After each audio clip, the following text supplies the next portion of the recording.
জাতীয় সংসদের মেয়াদ ৫ বছর হওয়াই সমীচীন বলে মনে করে বিএনপি।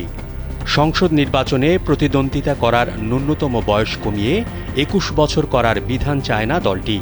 প্রধানমন্ত্রী থাকা অবস্থায় তিনি যে রাজনৈতিক দলের প্রধান ও সংসদ নেতা হতে পারবেন না, এটাতেও বিএনপি একমত না।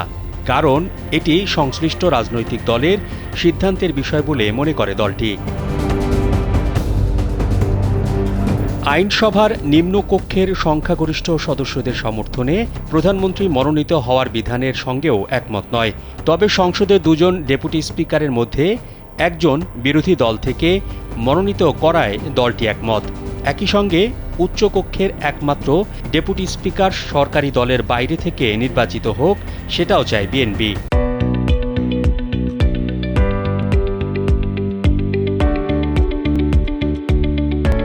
২৩ মার্চ জাতীয় ঐকমত্য কমিশনে জমা দেয়া সংবিধান সংস্কার কমিশনের সুপারিশের উপর বিএনপির দেয়া মতামত পর্যালোচনা করে এসব তথ্য জানা গেছে।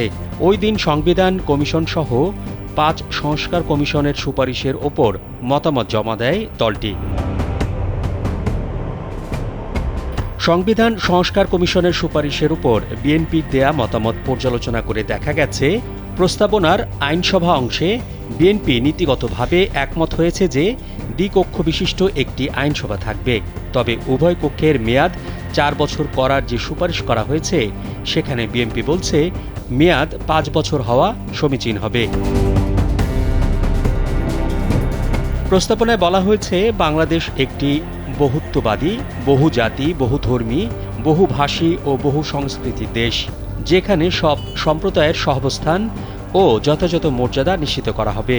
অন্যদিকে রাষ্ট্রের মূলনীতি অংশে ধর্মনিরপেক্ষতা, সমাজতন্ত্র ও জাতীয়তাবাদ এবং এ সংশ্লিষ্ট সংবিধানের ৮, ৯, ১০ ও ১২ অনুচ্ছেদগুলো বাদ দেওয়ার কথা বলা হয়েছে।